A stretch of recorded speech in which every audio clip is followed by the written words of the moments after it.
Brain development कैसे होता है from birth to early childhood to later on stages. तो आज हम ब्रेन डेवलपमेंट का प्रोसेस समझेंगे, हाउ इट डेवलप्स और हाउ इट वर्क्स और कहाँ इश्यूज आते हैं, so that we can identify and work accordingly, कि हमारे बच्चों को डेवलपमेंटल डिलेज ना आए या कॉग्निटिवली, एग्जीक्यूटिव फंक्शन स्किल्स में, मेमोरी में, इमोशनल स्किल्स में, मतलब an number of issues, we all know that हम लोगों को वो इश्यूज ना आए। तो कैसे हमें आइडेंटिफाई करना है, कैसे ब्रेन डेवलप होता है, कैसे हमें करना है, वो सब चीजों पे आज हम लोग डिस्कस करेंगे। हाय, मेरा नाम ऋचा जैन है। Welcome back to our channel kids developmental activities. I just want to clarify, I am a mother, I am not any trained professional, I am not therapist. This is a very sensitive and educative topic. तो मैं आपको clear करना चाहती हूँ, this is my own research through books, through research papers, through जो भी articles हैं neurologist के थ्रू, साइकोलॉजिस्ट, फिजियोलॉजिस्ट, उन सब के थ्रू जो क्लब करके मैंने ये वाला आपके लिए वीडियो प्रेजेंट किया है। This is my own research, this is my own view. So brain development की बात करूं, अगर जितने भी मैमल्स हैं इंक्लूडिंग ह्यूमन, उनका brain back to front develop होता है। बैक टू फ्रंट, पीछे से डेवलपमेंट स्टार्ट होती है and then frontal brain is developed. अब ह्यूमंस की बात करें तो कैसे ब्रेन डेवलप होता है, कैसे वर्क करता है। At the time of the birth अगर हम बात करें, जो ब्रेन स्टेम एंड सेरेबेलम वो एक्टिव रहते हैं, वो डेवलप होते हैं, वहां से वर्किंग होती है। ठीक है, अब आप डायग्राम में देखेंगे, ब्रेन स्टेम क्या है, हमारी स्पाइनल कोड से कनेक्टेड रहता है। ठीक है, और ब्रेन स्टेम किस के ऊपर क्या है, सेरेबेलम। सेरेबेलम किससे कनेक्टेड है, हमारी ब्रेन स्टेम से, और ऊपर क्या है, हमारा बाकी सारा ब्रेन स्ट्रक्चर है। सेरेबेलम ब्रेन के नीचे, जो हमारा main structure of the brain है, उससे नीचे अलग है। ठीक है, तो इनिशियल ईयर में, जो फर्स्ट ईयर हम लोग बात करते हैं, that is the most crucial year for brain development, for a child development. वो क्रूशियल पीरियड में कहां से वर्किंग हो रही है ब्रेन की, कहां कौन सा एरिया डेवलप हो रहा, कहां से वर्किंग हो रही है, ब्रेन स्टेम एंड सेरेबेलम। ठीक है, I hope this is clear till now. तो बाकी ब्रेन जो है वो डेवलप होना है, बैक ब्रेन इज डेवलपिंग, वहां से काम हो रहा है। ठीक है, तो हमें वहां पर ध्यान देना है कैसे हो रहा है। तो ब्रेन स्टेम इज व्हाट, जो इनवॉल्यूमेंट्री मूवमेंट्स रोल करती है। There are reflexes, primitive reflexes and other reflexes. Other reflexes कौन से होते हैं इनवॉल्यूमेंट्री, ब्रीदिंग, ठीक है, heart beat, blinking, swallowing, these are reflexes, कि आप सांस ले रहे हैं, उसमें आपको कोई एफर्ट नहीं लग रहा, इट नेचुरली इनवॉल्यूमेंट्री प्रोसेस है। ठीक है, the other involuntary processes are primitive reflexes, जो कि जेस्टेशन पीरियड, जब बच्चा पेट में है तब होते हैं, बच्चे की सर्वाइवल, बच्चे की ग्रोथ के लिए, उसको बर्थिंग में हेल्प करते हैं, जैसे बर्थिंग प्रोसेस होता है उसमें हेल्प आउट करते हैं। फिर जब बच्चा पैदा होता है, उसके सर्वाइवल में, कि बच्चे को अब फीड करना, अब यहाँ पर आप ब्रेस्ट लगा और बच्चे कि उसको फीडिंग के लिए कुछ मिल रहा है, तो दिस इज इनवॉल्यूमेंट्री। आप उसको हैंड भी टच करेंगे तो वो ऐसे ही करेगा, इनवॉल्यूमेंट्री, उसपे बच्चे का कोई कंट्रोल नहीं है। तो ब्रेन स्टेम जो है इन इनवॉल्यूमेंट्री एक्शंस के लिए काम करती है। तो 1 आवर की जो हमारे लाइफ लॉन्ग चलते हैं, breathing, swallowing, blinking, heart beat, and other are primitive reflexes, जो इनवॉल्यूमेंट्री मूवमेंट होते हैं। अब मैंने आपको बताया वो बर्थिंग में हेल्प करते हैं, सर्वाइवल में हेल्प करते हैं। बाय द एज ऑफ 1, जब बच्चा 1 साल का होता है, इंडिपेंडेंट वॉकिंग स्टार्ट कर देता है, वो प्रिमिटिव रिफ्लेक्स इंटीग्रेट हो जाते हैं, चले जाते हैं, इनवॉल्यूमेंट्री मूवमेंट्स नहीं रहती है। ठीक है, तो वहां पर किससे काम चल रहा है, हमारी ब्रेन स्टेम। ठीक है, इनवॉल्यूमेंट्री मूवमेंट्स, ताकि बच्चा अपना काम कर रहा है, बिकॉज अभी बच्चे को कुछ आता नहीं है, इनवॉल्यूमेंट्री मूवमेंट्स हैं बच्चे की। अब जैसे जैसे बच्चा बड़ा होगा, क्या होगा, ग्रो करेगा फिजिकली एंड मेंटली, तो वो प्रिमिटिव रिफ्लेक्सेस इंटीग्रेट हो जाएंगे, चले जाएंगे। I hope this is clear. Brain stem, ठीक है। अब ब्रेन स्टेम से जितना सेंसरी डाटा, जितना भी हम इनपुट ले रहे हैं, सेंसरी इनपुट, हमारी 8 सेंसेस से, आईज, ईयर, नोज, माउथ, मतलब टंग, स्किन। उसके बाद है vestibular is movement, proprioception is body understanding, and interoception feelings, हमारी बॉडी के अंदर क्या हो रहा है उसकी अंडरस्टैंडिंग। वो सब चीजें 8 सेंसेस से जो इनपुट डाटा मिल रहा है हमें, वो ब्रेन स्टेम से कहां ट्रेवल करेगा? सेरेबिलम में। ठीक है, अब ब्रेन स्टेम इनवॉल्यूमेंट्री मूवमेंट, अब उस टाइम पे इनवॉल्यूमेंट्री मूवमेंट हो रही है, डाटा कहां जा रहा है? सेरेबिलम में। सेरेबिलम, अब सेरेबिलम डेवलप हो रहा है। सेरेबिलम में ये आ रहा है कि हैंड ऐसे मूव होगा, मुझे कोई ऑब्जेक्ट उठाना है, अब वहां चीज पड़ी है, मैं ऐसे ऑब्जेक्ट उठा सकता हूं, तो वो एक्शन की अंडरस्टैंडिंग आना। ठीक है, अब सेरेबिलम का हम लोग जानेंगे, अभी ब्रेन स्टेम पे हमने कवर किया। सेरेबिलम में का मेन फंक्शन अगर हम लोग बात करें, motor control, balance and coordination. ठीक है, मोटर कंट्रोल में fine motor movement and gross motor, वो सारा किसका काम है? सेरेबिलम का। दैट वाज हिस्ट्री, वो पहले माना गया था, बट अभी आपको आगे वीडियोस में समझ में आएगा कि सेरेबिलम से ही हमारा सारा ब्रेन नेटवर्क डिपेंड करता है, और हमारा cognitive, memory, speech, emotional skills और जो हमारी एग्जीक्यूटिव फंक्शनल स्किल्स हैं, हमारे थॉट ट्रेजेक्ट्री है, वो सब हमारे सेरेबिलम पे डिपेंड करता है। तो पहले हम सेरेबिलम समझते हैं, उससे आपको अंडरस्टैंडिंग आएगी। अब ब्रेन स्टेम से जो डाटा ट्रेवल कर रहा है, इनवॉल्यूमेंट्री मूवमेंट्स बच्चा कर रहा है, उसका डाटा कहां जा रहा है? सेरेबिलम में। अब सेरेबिलम क्या कर रहा है? उसको रिकॉर्ड कर रहा है कि अब बच्चे ने एक बार क्या किया कि पलटी खाने की कोशिश की, अब मैं पलटी नहीं खा पाया, मैंने हाथ ऐसे किया था, पैर ऐसे किया था, अब फिर नेक्स्ट टाइम बच्चा उसको ट्राई, तो सेरेबिलम उसको रिकॉर्ड कर रहा है। 1000 बार बच्चे ने ट्राई किया, 100 बार बच्चे ने ट्राई किया, अब उसने उसको रिकॉर्ड किया कि मुझे हाथ अपना ऐसे रखना है और मैं ऐसे करूंगा तो मैं मूव आउट कर पाऊंगा और पलटी कर पाऊंगा, रोल ओवर कर पाऊंगा। तो दैट वाज द मोमेंट जब सेरेबिलम ने आइडेंटिफाई किया कि बाकी सब एक्शन बेकार है, ये एक्शन से काम होता है और मुझे इसी एक्शन को नेक्स्ट टाइम मुझे रोल ओवर करना है, मुझे पलटना है, तो यही एक्शन करना है इस तरह से। So this is the function of cerebellum कि एन नंबर ऑफ एक्सपीरियंसेस में से जो बेस्ट एक्सपीरियंस है उसको सॉर्ट आउट करना और नेक्स्ट टाइम की मूवमेंट के लिए वो प्रिडिक्ट करना।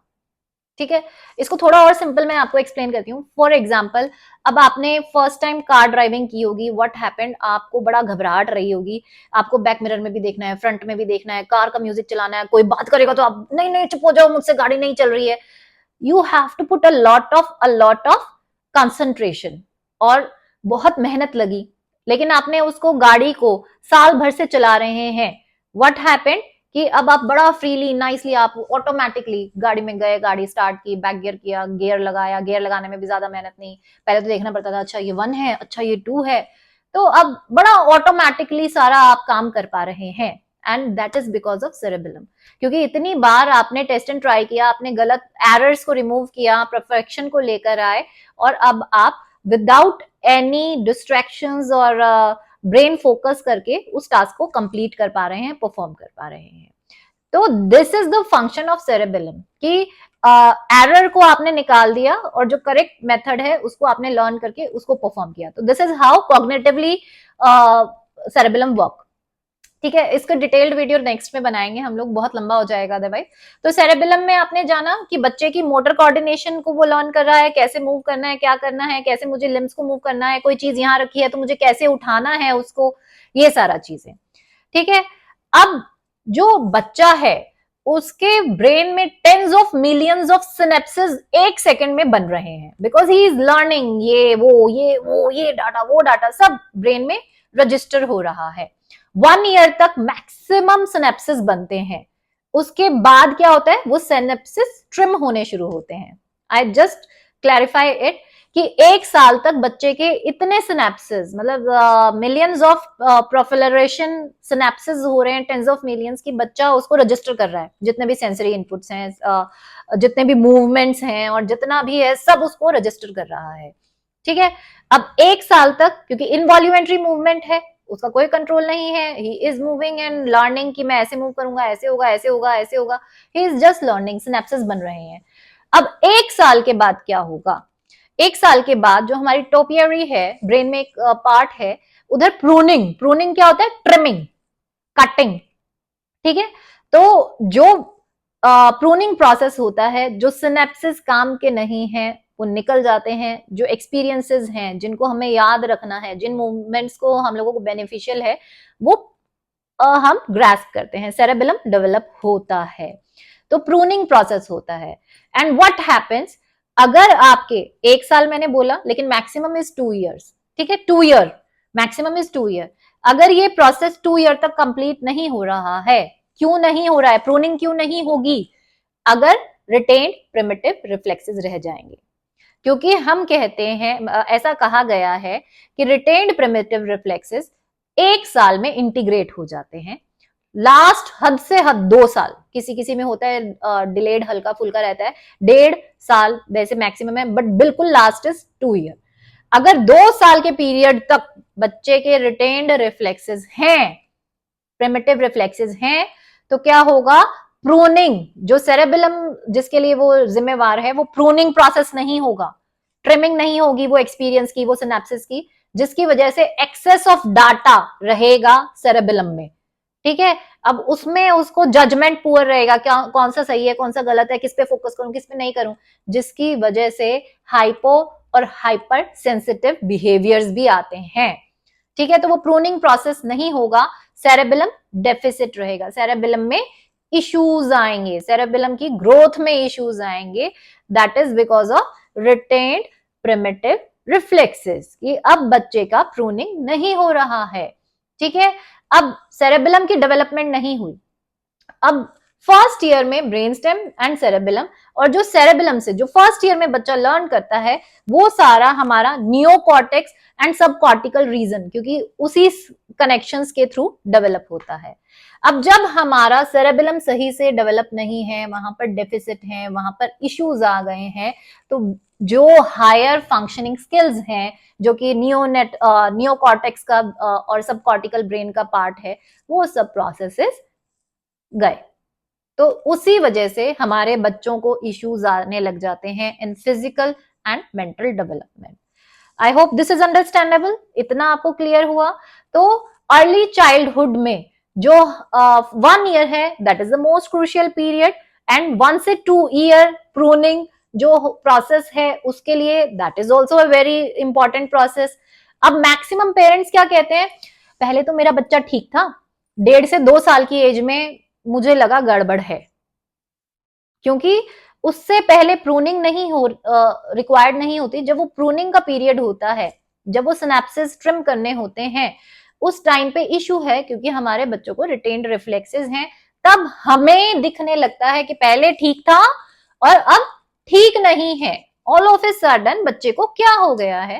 But this is the reason, this is not all of a sudden, this is because of this, जो ब्रेन प्रोसेस के अकॉर्डिंग माना गया है, ठीक है। तो हम लोग कह देते हैं भाई 2 साल तक तो बच्चा ठीक था, फिर all of a sudden because pruning is not happening properly, cerebellum is not developed और रिटेन्ड प्रिमिटिव रिफ्लेक्सेस हैं, जिसकी वजह से सेंसरी इश्यूज। अब सेंसरी इश्यूज कैसे आ गए? अब सेंसरी डाटा जो हमारा सेरेबेलम और ब्रेन स्टेम है, मेनली किस चीज पे, किन 3 सेंसेस पे काम करता है? Visual, vestibular and proprioceptive.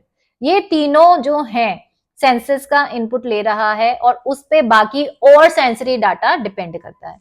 अब जब ब्रेन स्टेम से जो सेंसरी डाटा जा रहा है, ब्रेन स्टेम वीक है क्योंकि रिटेन्ड प्रिमिटिव रिफ्लेक्सेस हैं, तो सेंसरी डाटा जो सेरेबेलम में है वो सही नहीं जा रहा, वो डिलेड जा रहा है, वो गलत जा रहा है, वो डिस्टॉर्टेड जा रहा है और सही नहीं जा रहा, जिसकी वजह से जितने भी हमारे मोटर आउटपुट हैं, पोस्चरल स्टेबिलिटी ले लीजिए, हमारे मोटर आउटपुट ले लीजिए, सब में गड़बड़ आ जाती है, ठीक है। तो बच्चे की performance, overall learning performance, cognitively, physically, socially, emotionally, सब में इश्यूज आ जाते हैं।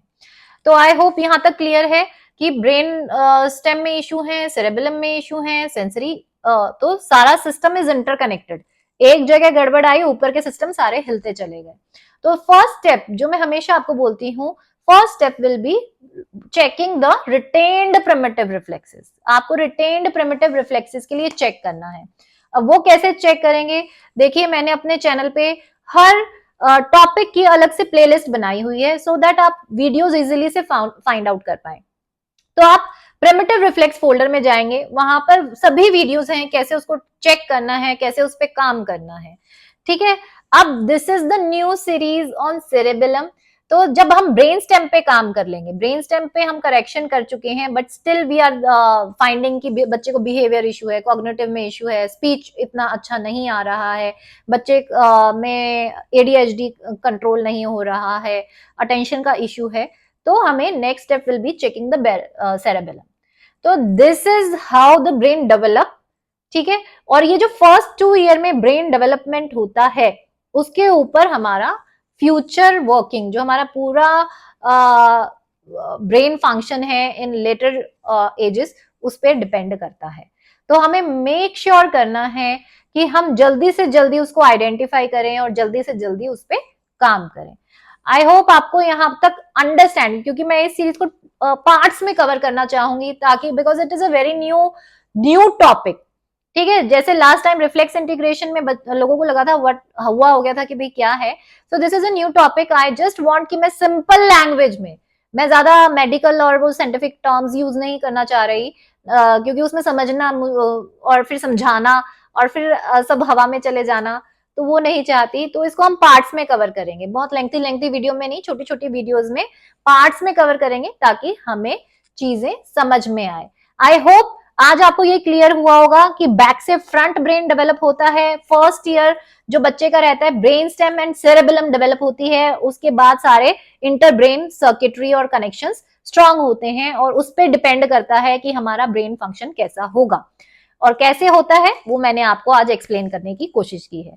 कमिंग वीडियोस में वी विल डिस्कस कि कैसे सेरेबेलम स्पीच में हैम्पर करता है, कैसे सेरेबेलम कॉग्निटिव स्किल को हैम्पर करता है, कैसे सेरेबेलम में हम लोग ऑटिज्म और एडीएचडी, अगर सेरेबेलम डेफिसिट है तो कैसे ऑटिज्म और एडीएचडी के इश्यूज रहते हैं, कैसे सेरेबेलम को टेस्ट करना है, कैसे वर्क करना है। We will cover each and everything in coming videos, so stay tuned for the whole series. And I always say, because this is a new topic, parents are not aware, तो please मेरी तहे दिल से request है कि जितने आपके fellow parents हैं जिनके बच्चे डेवलपमेंटल डिलेज पे हैं, please share this with them also, because sharing is caring. जितना आप लोगों को जागरूक करेंगे उतना उनको हेल्प आउट होगा, और आपको नहीं पता किसकी दुआएं कब काम कर जाएं। मेरे केस में मैं मानती हूँ मेरे मतलब दुआएं बहुत काम की हैं आप लोगों की। तो आप भी किसी की जिंदगी में पॉजिटिव चेंज लाने के लिए प्लीज नॉलेज शेयर कीजिए, और लोगों को इस चीज के बारे में सीखने में हेल्प आउट कीजिए। So please keep sharing, keep liking, keep commenting and keep subscribing. Thank you so much.